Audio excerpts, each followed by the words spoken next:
Assalamualaikum warahmatullahi wabarakatuh. Saya Mbak Mustika Purnamasari. Kali ini akan menjelaskan beberapa soal UAS Mikrobiologi 3.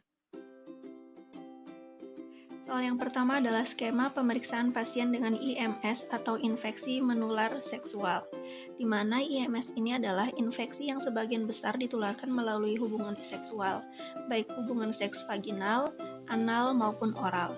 Beberapa bakteri yang dapat menyebabkan infeksi menular seksual diantaranya yaitu Neisseria gonorrhoeae, Treponema pallidum, Haemophilus ducreyi, dan Chlamydia trachomatis. Yang pertama adalah bakteri Neisseria gonorrhoeae. Sampelnya dapat diperoleh dari sekret vagina, sekret uretra, maupun hapus mata. Sampel kemudian dinuklasikan atau dibiarkan pada Treyer Martin agar, lalu diinkubasi pada suhu 35-37 derajat Celcius dan atmosfer yang mengandung CO2 2-10%. Hasilnya tampak koloni berwarna putih keabuan, mengkilat, dan cembung. Kemudian dilanjutkan dengan pemeriksaan pewarnaan gram, di mana hasil pewarnaan gram untuk bakteri ini yaitu berwarna merah dengan berbentuk diplococcus yang khas seperti biji kopi. Selanjutnya untuk uji biokimia, di mana uji oksidasenya positif berwarna ungu, kemudian untuk uji fermentasi gula, glukosanya positif, maltosa negatif, dan sukrosanya negatif. Yang kedua adalah Treponema pallidum, di mana sampelnya dapat berupa lesi atau serum yang kemudian dibiarkan pada testis kelinci. Karena Treponema pallidum yang patogen tidak dapat dibiarkan pada media buatan atau pada perbenihan jaringan ataupun embryonate egg, walaupun diinkubasikan pada suasana anaerob. Treponema pallidum yang patogen hanya dapat dibiarkan pada testis kelinci dengan waktu pembelahan atau generation time sekitar 30 jam. Selanjutnya adalah pemeriksaan mikroskopis dengan sampel lesi. Yang pertama yaitu pemeriksaan mikroskopis lapangan gelap. Ini merupakan metode paling cepat dan langsung untuk menegakkan diagnosis. Pemeriksaan dengan sampel lesi dapat menunjukkan jumlah treponema yang paling banyak.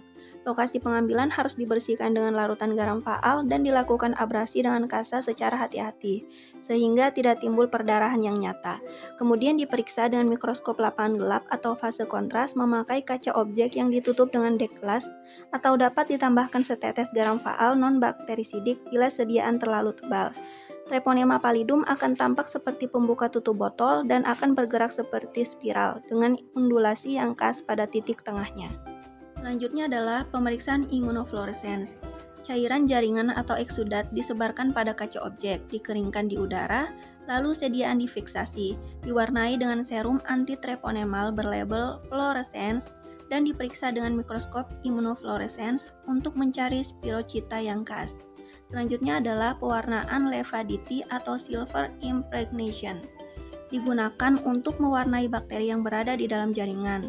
Treponema pallidum mampu mereduksi perak nitrat menjadi logam perak yang diletakkan pada permukaan bakteri sehingga di dalam jaringan dapat diperlihatkan bakteri yang dikenal dengan impregnasi perak. Yang berikutnya adalah pemeriksaan serologi dengan sampel serum. Yang pertama ada non-treponemal test untuk screening. Uji ini yang paling sering dilakukan adalah uji Venereal Disease Research Laboratory dan Rapid Plasma Reagent. Tes ini mendeteksi antibodi yang tidak secara spesifik terkait dengan bakteri Treponema pallidum. Disebut tidak spesifik karena antibodi yang dideteksi bisa dihasilkan oleh tubuh saat terinfeksi T. pallidum, atau bisa juga dihasilkan pada kondisi lain. Tes ini sensitif untuk melihat ada atau tidaknya infeksi sifilis, namun karena sifatnya yang tidak spesifik, hasil positif belum berarti sedang menderita sifilis. Kemudian dilanjutkan dengan treponemal test untuk konfirmasi. Pada tes ini digunakan antigen yang berasal dari bakteri treponemal yang masih hidup maupun yang sudah dimatikan, atau salah satu fraksi dari bakteri treponema sehingga diperoleh hasil tes yang spesifik. Yang termasuk dalam tes ini adalah tes fluoresensi antibodi treponema, Treponema pallidum passive hemagglutination assay, tes imobilisasi Treponema pallidum, dan tes pengikatan komplement Treponema pallidum atau Reiter protein complement fixation test. Tes treponema mendeteksi antibodi yang secara spesifik terkait dengan bakteri penyebab sifilis. Meski lebih spesifik, tes treponema harus tetap dikombinasi dengan tes non-treponema. Hal tersebut untuk membedakan apakah infeksi pada pasien adalah infeksi yang aktif atau infeksi yang terjadi di masa lalu namun sudah berhasil disembuhkan.